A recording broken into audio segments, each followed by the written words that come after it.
Desde que el mundo es mundo, ¿sí? La gente se ha hecho siempre las mismas preguntas, ¿sí? ¿Quiénes somos? ¿Por qué estamos en este mundo? ¿Para qué vivimos? ¿Qué pasa después de la muerte? ¿Sí? Un montón de preguntas. ¿Cuál es el fin? ¿O para qué existimos? ¿Sí? Y estas preguntas no son nuevas. Todos en algún momento nos hicimos estas preguntas, ¿sí? Y muchas personas han querido encontrar respuestas a estas preguntas sin tener en cuenta a Dios. Han tratado de entender todo usando su propia cabeza, su sabiduría humana, pero sin mirar lo que Dios dice en su palabra, ¿sí? Pero esto es como estar encerrado en una pieza, sin ventanas, sin puerta, sin acceso a una luz, pero tratando de encontrar una luz, ¿sí? Es imposible. Y hubo muchos pensadores famosos, filósofos, muy inteligentes según el mundo, que trataron de explicar la vida sin Dios, pero todos estos terminaron mal. Por mencionar algunos famosos, David Hume, un filósofo inglés, terminó perdido, angustiado, lleno de miedo por sus propias ideas. Friedrich Nietzsche, ¿sí? Quien dijo Dios ha muerto, terminó loco, pasó los últimos años de su vida sin poder razonar debido a su propia filosofía. Era tan excesiva que él pensaba que la locura iba a poder librarlo de esa carga que él tenía. Jean-Paul Sartre, un francés del siglo XX, otro filósofo, ¿sí? Escribió que la vida no tenía sentido, que todo era absurdo y que ni la muerte importaba, ¿sí? Estos pensaban que eran sabios, pero se olvidaron de Dios y terminaron sus vidas vacías, sin esperanza. Romanos 1:22 dice, profesando ser sabios se hicieron necios. En la ciudad de Colosas también habían gentes que se creían sabias. Tenían sus propias filosofías. Colosas tenía sus propios filósofos. Y en sí el peligro no es que hayan o que existan estos tipos de filósofos. Existieron y van a seguir existiendo este tipo de personas. ¿Sí? Personas que rechazan abiertamente a Dios. Y no hay ningún problema que hayan personas que abiertamente se rebelen contra Dios porque es parte de la naturaleza caída del hombre, ¿sí? Ahora, el problema es cuando esos hombres o esas ideas que ellos defienden se infiltran en la iglesia. Ese es el peligro. Mientras ellos están abiertamente negando, no hay ningún peligro para nosotros, ¿sí? El peligro está cuando esas ideas se infiltran. Y algunos de ellos se metieron en la iglesia de Colosas, ¿sí? Como quizás hoy. No negaban a Cristo de frente, pero le sacaban valor. Mezclaban filosofía humana, pensamiento humano, que no venía de Dios, con el cristianismo. Y decían que Jesús no era suficiente, que necesitaban otras cosas para estar bien con Dios. Ellos proponían seguir ciertas reglas religiosas, adorar a ángeles, entre otras cosas, tener experiencias especiales, a conocer secretos espirituales. Ellos creían que existía un tipo de conocimiento que era superior a la que trascendía a la doctrina cristiana, ¿sí? Algo como algo misterioso. ¿Sí? Hay personas que les gusta siempre lo misterioso. Ellos proponían eso, ¿sí? Nuestra naturaleza como que a veces se siente tentado por esas cosas misteriosas, ¿sí? Pero todo esto era una mentira disfrazada de verdad. Y lo peor de todo, de todas estas mentiras, era que negaban la humanidad y la deidad de Cristo, ¿sí? Y por eso el apóstol Pablo les escribe esta carta con urgencia, por medio de Epafras, que había ido, no sabía cómo manejar la situación. Pablo está preso y le va a pedir ayuda, y Pablo le escribe esta carta. Pablo quería que los creyentes sean maduros y que no se dejen engañar por falsas enseñanzas. En sí, a lo largo de toda la historia de la iglesia siempre ha tenido que batallar para mantener la pureza de la doctrina. En los versículos 1 al 7 del capítulo 2, estamos en Colosenses, seguimos con la serie Colosenses. Habíamos visto del versículo 1 al 7, Pablo les exhorta a los colosenses a mantenerse fieles a ambas doctrinas, podemos decir, a la deidad y a la absoluta suficiencia de Cristo. Y él les recuerda que a diferencia de las proclamaciones de los falsos maestros, en Cristo están escondidos todos los tesoros de la sabiduría, del conocimiento, versículo 3, ya lo había dado. Una declaración que resume en profundidad la suficiencia de Cristo. En Él están escondidos todos los tesoros de la sabiduría y del conocimiento. Y el título del mensaje esta noche iba a ponerlo completos en Cristo, porque es a lo que va, pero el mensaje está titulado No te confundas, Jesús no solo es hombre, también es Dios. Esta es la esencia, este es el motivo, esto es el por qué nosotros podemos estar completos en Cristo, porque Él no solamente es hombre, Él es Dios. Versículo 8, Colosenses capítulo 2, versículo 8 dice: mirad que nadie os engañe por medio de filosofías y huecas sutilezas, según las tradiciones de los hombres, conforme a los rudimentos del mundo y no según Cristo, porque en Él habita corporalmente toda la plenitud de la deidad. Versículo 10, y vosotros estáis completos en Él, que es la cabeza de todo principado y potestad. ¿Sí? Ante falsas doctrinas y enseñanzas, nosotros no podemos quedarnos con los brazos cruzados y pensar que son inofensivas. Total, nosotros estamos maduros, tenemos un buen entendimiento, no pasa nada. No. Pablo acá muestra que la filosofía, aunque son deficientes, son peligrosas, y él hace una advertencia. Dice: mirad que nadie os engañe. Esto demanda una acción. Pablo está demandando que nosotros hagamos algo frente al error. Mirad, está diciéndole a los colosenses que ellos tenían que velar sin cesar debido al peligro que los rodeaba, ¿sí? Y esto también es una advertencia para hoy, para nosotros. Hoy también hay mucha gente que habla de Dios, que habla de fe, que habla de espiritualidad, pero no según la palabra. Algunos hasta se meten en la iglesia, hasta se identifican como cristianos y hablan de visiones, de emociones, de profecías, de experiencias especiales, pero dejan de lado a Cristo y a la palabra. Filosofías, ¿sí? Por eso Pablo nos llama a estar atentos, a no dormirnos, a no tragarnos cualquier cosa que suene lindo. Porque muchas de estas cosas son vacías, pueden sonar lindo, pero son vacías si no están cimentadas en la palabra. La iglesia, podemos decir que constantemente sufre amenazas. Y esto no es algo nuevo. Jesucristo dice en Mateo 7:15: guardaos de los falsos profetas que vienen a vosotros vestidos de oveja. No vienen con un cartel: soy un falso profeta, tengan cuidado. No, vienen vestidos de ovejas, pero por dentro son lobos rapaces. Luego Mateo 16:6 dice: mirad, guardaos de la levadura de los fariseos y de los saduceos. Es algo sutil, leuda, ¿sí? Pablo a los efesios le dice: después de mi partida entrarán en medio de vosotros lobos rapaces que no van a perdonar al rebaño. Por eso, velen, tengan cuidado, van a entrar lobos rapaces y no van a perdonar. Por tanto, velad, le dice a los efesios. A los filipenses: guardaos de los perros, guardaos de los malos obreros, guardaos de los mutiladores del cuerpo. Cristo trajo libertad y Pablo deseaba que los creyentes puedan continuar con esta libertad y puedan gozarse en lo que Cristo ha logrado para ellos.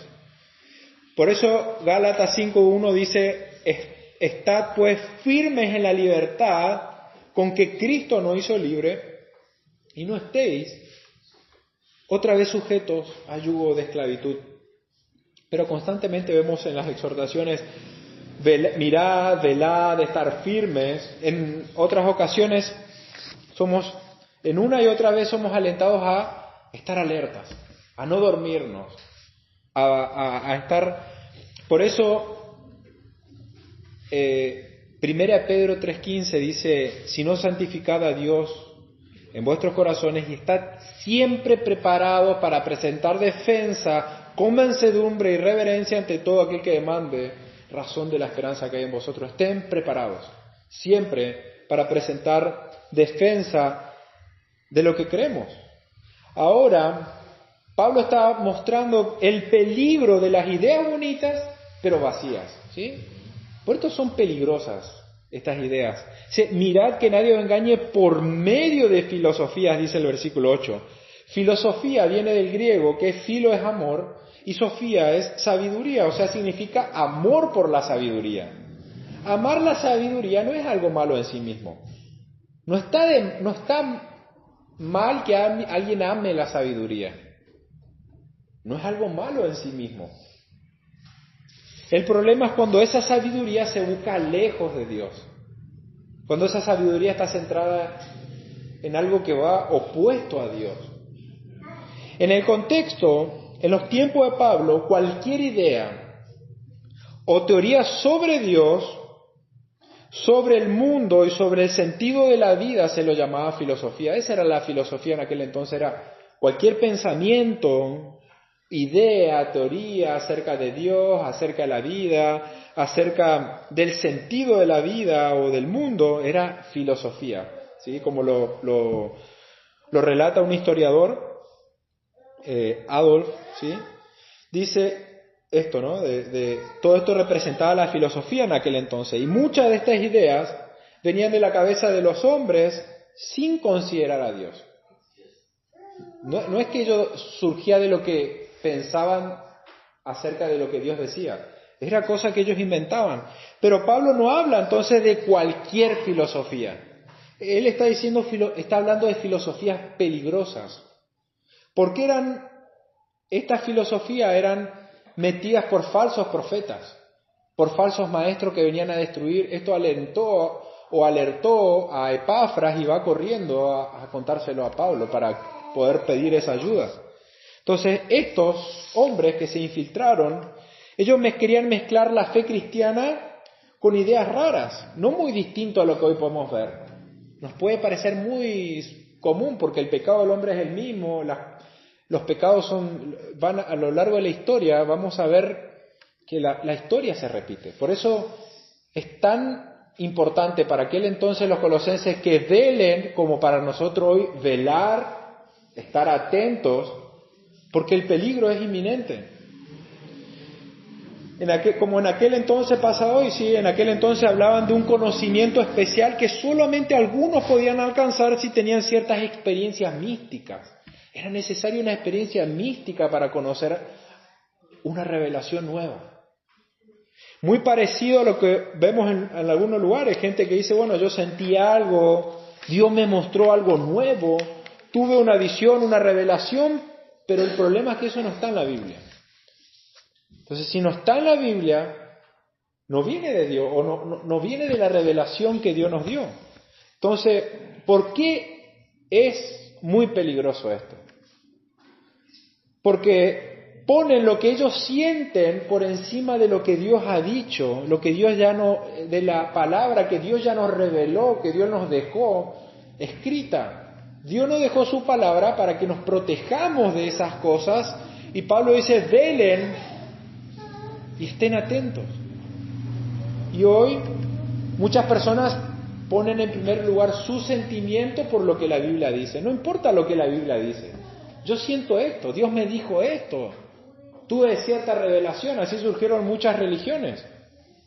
Los mormones surgieron porque una persona se le presentó un ángel y le mostró una revelación nueva. Así podemos repetir un montón de herejías que surgieron a lo largo de la historia de la Iglesia.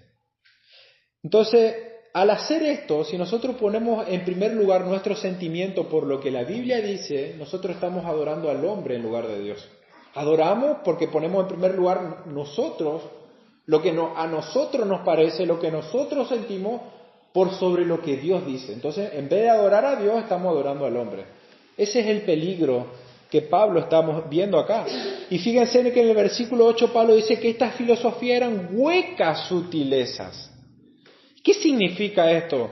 En otras palabras, estas ideas sonaban lindo, parecían profundas, eran wow, lindo, profundo, pero estaban vacías, no tenían verdad.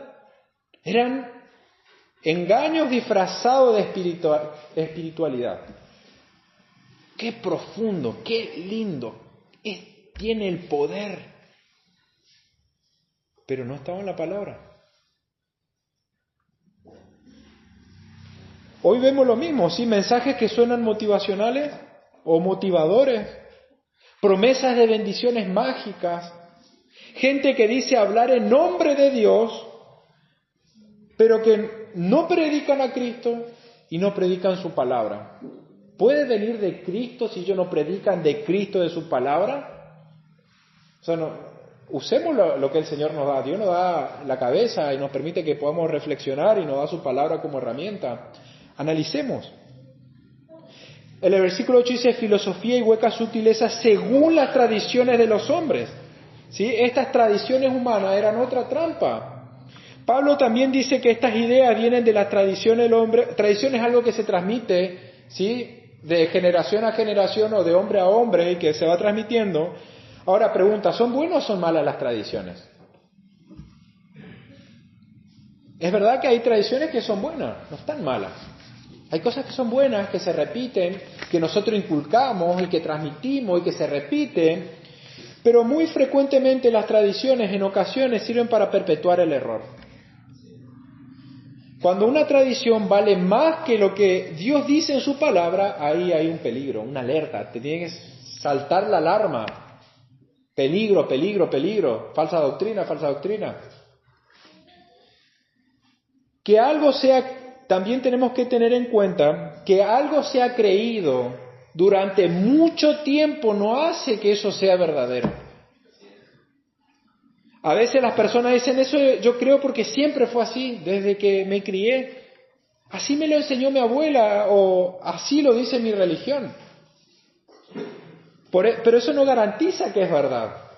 Nunca se cuestionan a la luz de lo que dice la Biblia. No tienen un pensamiento crítico. Es así como que anulan toda esa capacidad que Dios nos da de pensar. Dicen, bueno, no importa. O sea, tenemos que creer a ciega. La fe en Cristo no es una fe ciega. Es una fe centrada en su palabra. Porque estas personas, con estas falsas doctrinas, te hacen tenerle miedo el cuestionarles, pero ellos están invalidando la palabra de Dios con tal de defender una tradición. ¿Sí? Entonces, estas tradiciones solamente repiten muchas veces errores que vienen desde generaciones. Y esto no es nada nuevo. A Jesús le pasó lo mismo cuando tenía que encontrarse con personas. En Marcos 7, del 5 al 9, lo pueden ver después, habían líderes, maestros judíos que introdujeron tanta enseñanza, ¿sí?, costumbres, rituales sobre la palabra, que era difícil distinguir si eran tradiciones o era de la palabra. Jesús le preguntaron los fariseos y los escribas, ¿por qué tus discípulos no andan conforme a la tradición de los ancianos, sino que comen pan con manos inmundas? Le dicen los fariseos. Y Jesús le dice, hipócritas, bien profetizó de vosotros Isaías, y este pueblo de labios me honra, mas su corazón está lejos de mí, pues en vano me honran, enseñando como doctrina mandamientos de hombres, porque dejando el mandamiento de Dios, os aferran a la tradición de los hombres. Lavamiento de los jarros, y menciona unas cosas más, bien invalidáis, dice, el mandamiento de Dios para guardar vuestra tradición. Ustedes niegan la palabra con tal de seguir la tradición. O sea, termina siendo más importante una tradición religiosa que la palabra. No importa si la palabra dice esto. Esta es nuestra tradición. Así lo hacemos y así lo vamos a seguir haciendo. Podemos negar todo, pero no podemos negar la palabra. Somos el pueblo de la palabra. Dios se revela en la palabra y adoramos al Dios que se revela en la palabra. Entonces, hay un problema cuando lo que dice una persona, cuando lo que dice un pastor, o cuando lo que dice un superungido, como muchos se autodenominan, cuando lo que dicen esas personas, o lo que digo yo, es más importante que lo que Dios dice. Hay un problema. Si lo que yo digo es más importante que lo que Dios dice, hay un problema. Porque según estos falsos maestros es más importante lo que ellos dicen. Como lo dice el Papa o como dicen muchos, no importa lo que dice la palabra. Si yo digo es así, es así. Por lo tanto, la tradición, en muchos casos, termina siendo ignorancia y falsedad transmitida de generación en generación. Tradiciones de hombre, no de Dios. Y estas tradiciones de hombre, dice el versículo 8, que son conforme ¿qué? A los rudimentos del mundo. Y es difícil de interpretar estos rudimentos del mundo. En la Biblia de las Américas dice principios elementales del mundo. Y la NBI dice la que va de acuerdo a los principios de este mundo. Entonces, en el sentido más básico o elemental, estos rudimentos se refieren a cosas básicas, elementales, como la letra del alfabeto es algo básico, algo así. Y Pablo está usando esto para decir que las falsas enseñanzas de algunos en Colosas era tan infantil, era tan superficial, no porque sea infantil va a ser inofensivo, sino que es tan infantil que no es apropiado para alguien maduro. Pablo esperaba que los colosenses, después de pasar tanto tiempo en el cristianismo y que sepan la palabra, que sean maduros. Si ustedes están hace tiempo que se identifican como cristianos, ustedes tienen que ser personas maduras. Tanto tiempo con la palabra, tienen que llegar a la madurez. Entonces, Pablo está diciendo, ¿sí?, de que esto eran cosas como infantiles, elementales para alguien maduro. Esta frase la encontramos en Gálatas 4:3, dice así también nosotros, cuando éramos niños, estábamos en esclavitud bajo los rudimentos del mundo. O sea, acá podemos ver que resalta elemento de inmadurez, era niños con rudimentos del mundo, ¿sí? Entonces, algo inmaduro. Es como si alguien que tiene un título universitario y llega a un doctorado, algo superior, tiene que volver otra vez al jardín a aprender el abecedario. Es ilógico, es una locura. ¿Quién lo va a hacer? Lo que estas personas estaban diciendo era algo absurdo para alguien maduro, como los colosenses se esperaba que sean. Hacer caso a las enseñanzas de estos falsos maestros era retroceder en la fe. No era ese misticismo, ese conocimiento extra, no era un progreso en la fe, era retroceder. Abandonar la verdad bíblica por filosofías huecas es volver atrás a un conocimiento inmaduro, sin profundidad espiritual.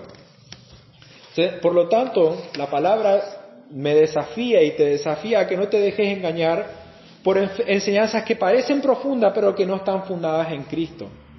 Que suenan bonitos, pero que no están en la palabra. Que toman cosas de la palabra, pero la niegan. Si una enseñanza no te está llevando a la cruz, no viene de Cristo. O si no te lleva a acercarte a Dios, no viene de Cristo. Si no te lleva a caminar conforme a Cristo, no viene de Cristo.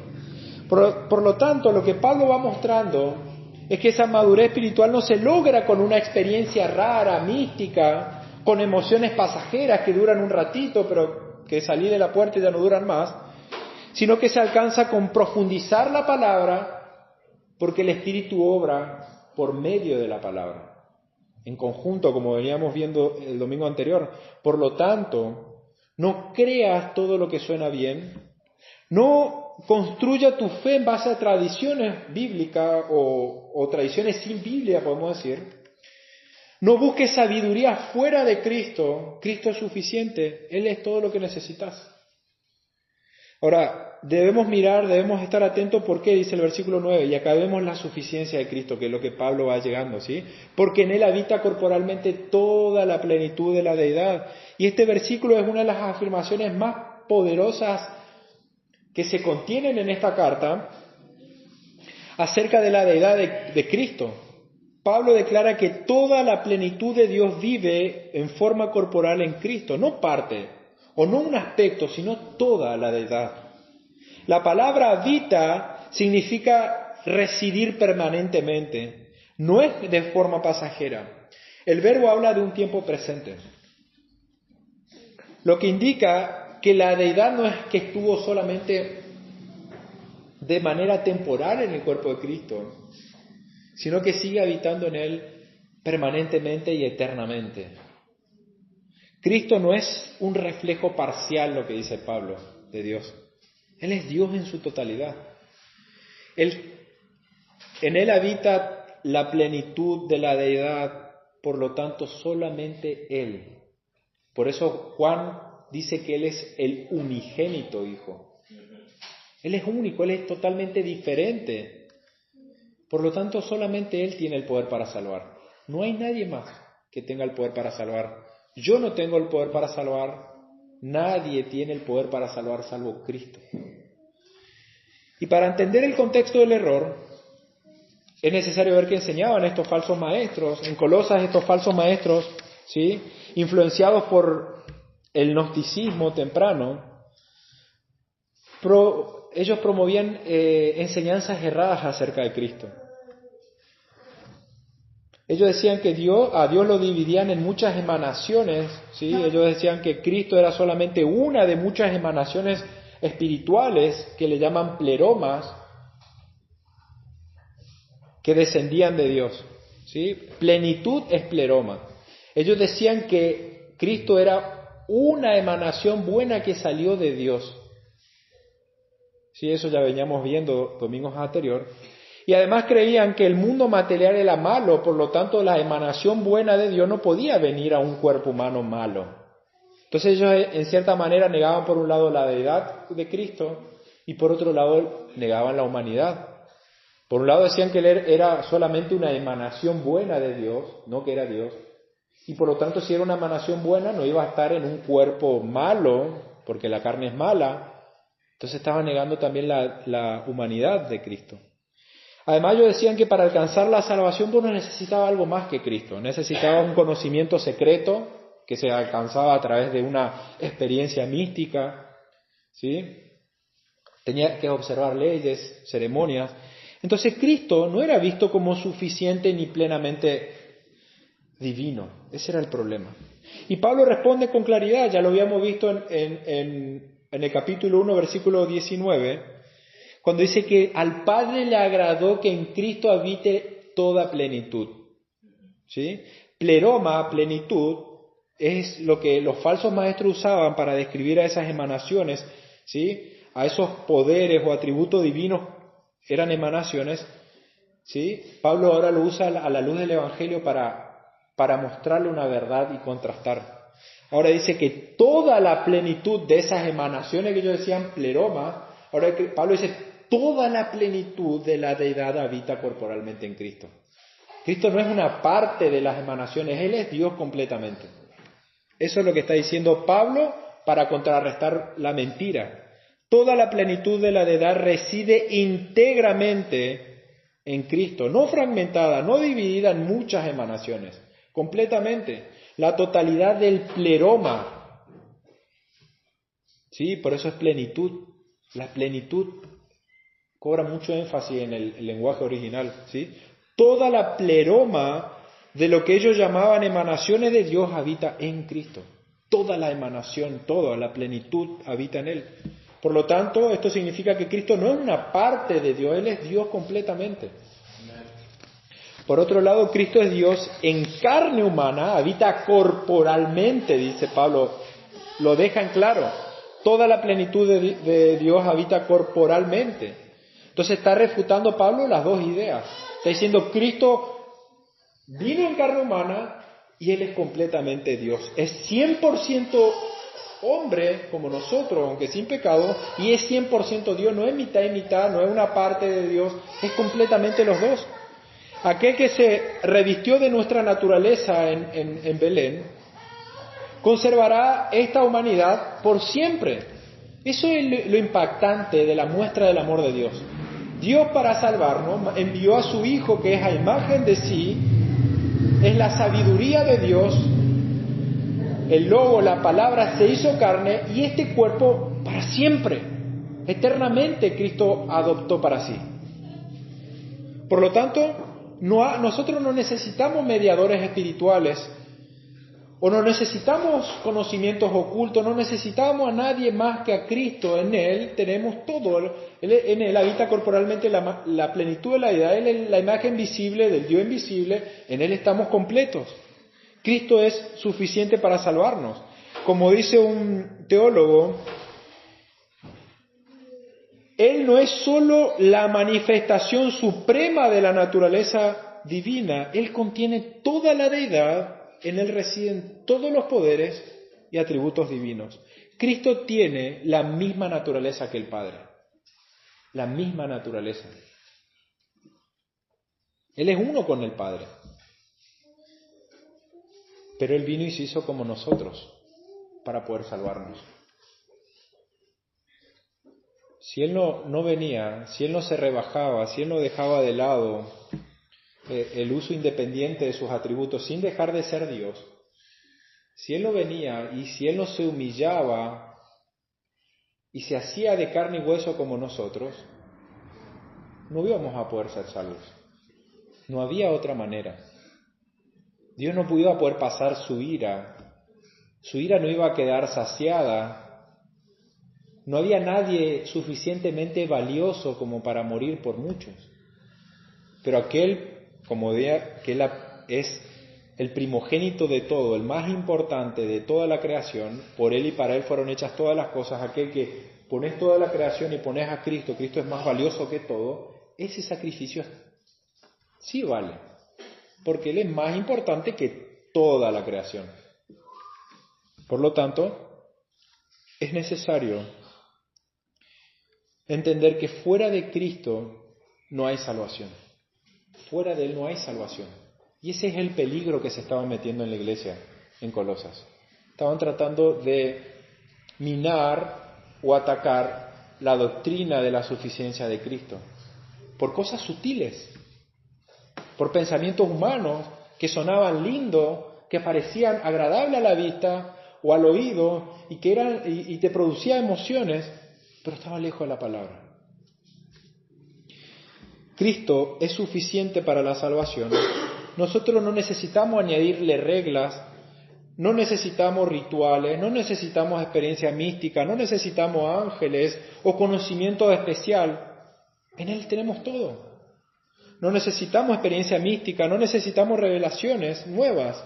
Todo lo tenemos en Cristo que se revela en su palabra. Él no es que da revelaciones nuevas y especiales a personas. Para eso dejó su palabra. Para eso el Espíritu Santo o Dios se tomó el trabajo de garantizar que su palabra esté escrita. Cristo, el unigénito Hijo de Dios, con esa misma naturaleza es el único que puede salvarnos, es el único que puede salvarte. Fuera de Él no hay salvación. Y debido a que Cristo es quien es, nosotros estamos completos en Él. Completos. Él nos imparte su plenitud. Versículo 10 dice, y vosotros estáis completos en Él, que es la cabeza de todo principado y potestad. En Él estamos completos. Pablo subraya que no es necesario recurrir a ángeles o a intermediarios para la salvación. En Cristo estamos completos. Completos, no necesitamos más nada. Con Él lo tenemos todo. La plenitud de Cristo está disponible para los creyentes. Juan 1.16 dice, porque de su plenitud tomamos todo gracia sobre gracia. Toda la plenitud de Cristo está disponible para nosotros. Y fíjense cómo nos muestra ese contraste Pablo desde de estar incompleto a estar plenamente completos en Cristo. Tras la caída por causa del pecado, nosotros quedamos separados de Dios. ¿Sí? El hombre quedó quebrado, quedó separado de ese propósito original, quedó incompleto. Y en tres áreas quedó incompleto. Quedó incompleto espiritualmente, por estar totalmente separado de Dios sin poder comunicarse con Él.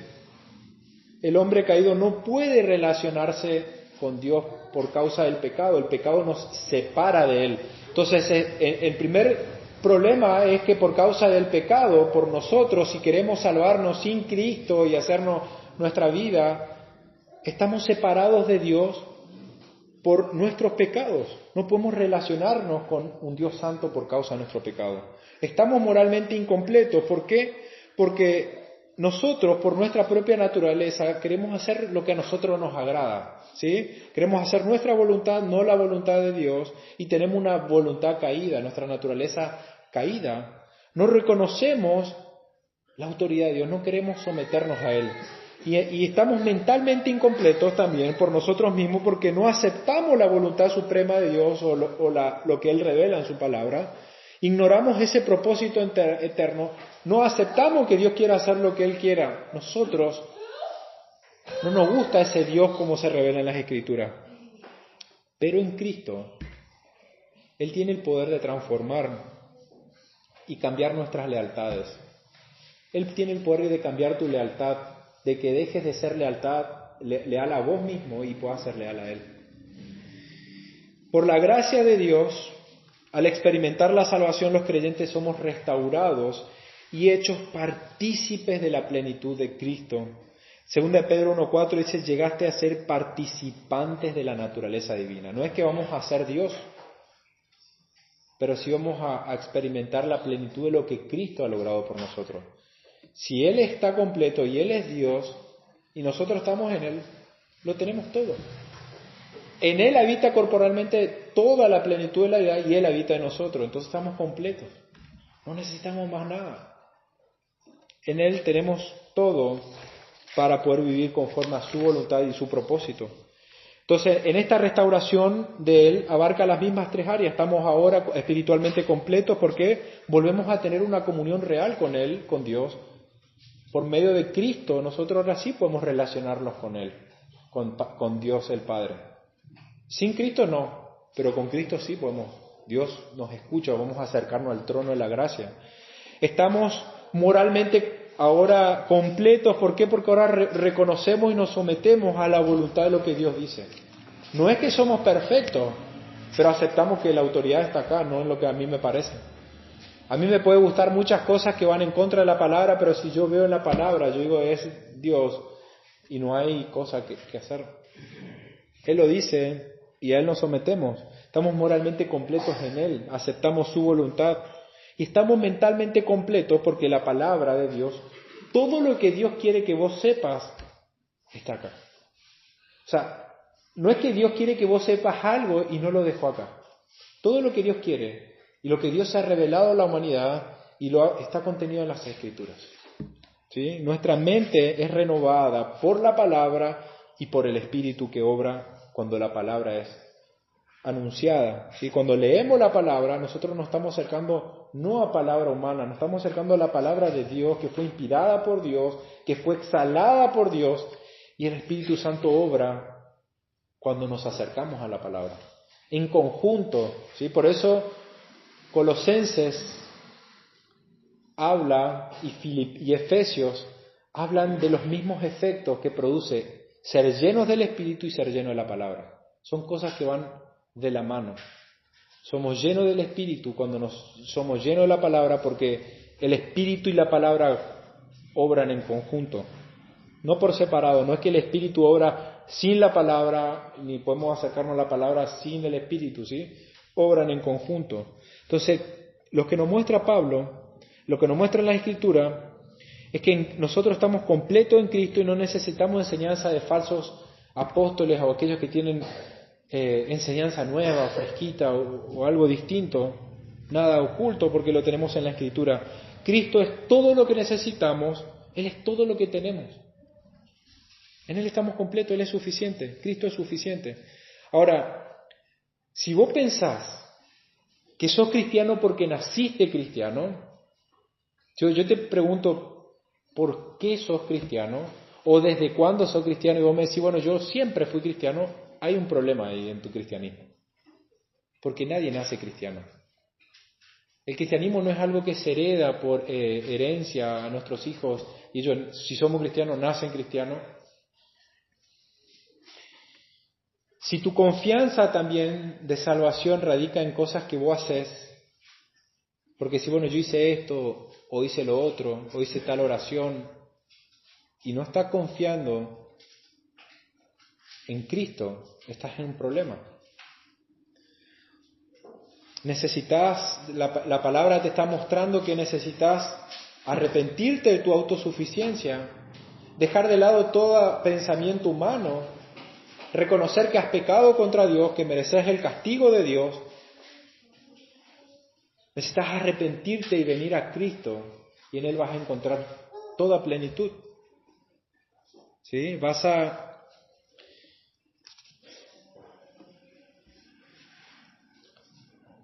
Si pensás Por otro lado, que tu salvación está en Él, pero no amás la ley de Dios, no amás la palabra, también es necesario que vengas a Él en arrepentimiento y en fe. Porque puede ser que la doctrina esté en tu mente, pero nunca haya llegado a tu corazón. Puedes saber muchas cosas de la verdad, pero aún estar lejos de la verdad. Es necesario que examines tu vida. ¿A quién estás sirviendo? ¿A quién estás siguiendo? ¿Vas a seguir la sabiduría humana o vas a venir a Cristo? ¿Qué vas a hacer? Cuando salgas de aquí, ¿qué vas a hacer? ¿Cómo vas a continuar tu vida? Venir a Cristo significa venir al único que puede ofrecerte plenitud. Lejos de Cristo vas a tener vacío y no vas a conocer la plenitud ni vas a conocer la paz que sobrepasa todo entendimiento. Él ofrece darte plenitud. Y los que hemos encontrado en Cristo, jamás tenemos que dudar de su suficiencia. Podemos estar seguros en la verdad. Nuestra relación con Dios no va a cambiar, pero sí podemos descuidar nuestra relación con Dios y perder ese sentido de confianza a la que Pablo nos llama y nos exhorta constantemente a velar, a estar, a mirar, a volver a esa relación correcta con Dios a tal punto de amar su palabra. Muchas veces o generalmente tenemos que forzarnos a acercarnos a la palabra, pero el avivamiento tiene que llevarnos a desear completamente la palabra. Debemos estar alertas ante las falsas enseñanzas. Debemos escudriñar, estudiar la palabra y ser llenos constantemente del Espíritu Santo, ser llenos de su palabra para vivir esa plenitud en Cristo.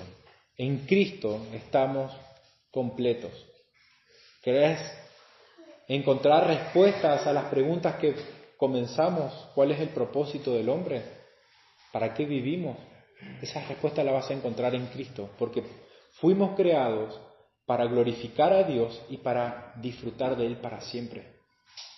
No es solamente glorificarlo, es disfrutar mientras lo glorificamos, viviendo conforme a lo que Dios nos ha dado. ¿Sí? Cuando Israel fue mandado al exilio, Él dijo, cásense, sigan produciendo, multiplíquense, ¿sí? Les dio mandato a vivir la vida como seguían viviendo. El Señor te manda a que viva conforme a lo que el Señor manda y que encuentres en Él esa plenitud de tu vida diaria, ¿sí? De lo que vos haces, que puedas encontrar ese deleite en Él, esa confianza en Él, ese gozo en Él, que Él sea ese motivo, ese motor para hacer lo que haces cada día, ¿sí? Oramos. Dios Padre, gracias te damos por Cristo, nuestra sabiduría. En Él tenemos todo lo que necesitamos. No hay algo que tú hayas ocultado y que tú quieres revelarnos, sino es a través de tu palabra. Pero sabemos que nadie puede encontrar los tesoros que hay en tu palabra si no es por la obra de tu Espíritu. El mundo, aquellos que te niegan, aquellos que te rechazan, aquellos falsos apóstoles podrán leer tu palabra, pero no encontrar las riquezas de Cristo en ellas. ¡Cuán terrible! Estar tan cerca de la verdad, estar tan cerca del tesoro, estar tan cerca de aquel que puede dar la plenitud de todo y no verlo. Qué terrible estar tan cerca de tu palabra y no ver a Cristo. Condenado eternamente atormentado por estar tan cerca y haber rechazado. Aquel que dice y te dice, ven a mí. En mí encontrarás plenitud, en mí encontrarás gozo. Revive aquellos que están dormidos. Yo te ruego, Señor, que tú obres que haya un avivamiento en tu iglesia. Te alabamos, te damos la gloria, la honra, el honor solamente por medio de Cristo, en quien habita corporalmente toda la plenitud de la deidad, en quien te ha agradado a ti manifestarte a tu creación a través de Él. Él es la imagen visible. En Él, al verla a Él, te vemos a ti. Gracias por todo lo que nos das en Él. En su nombre te damos gracias. Amén.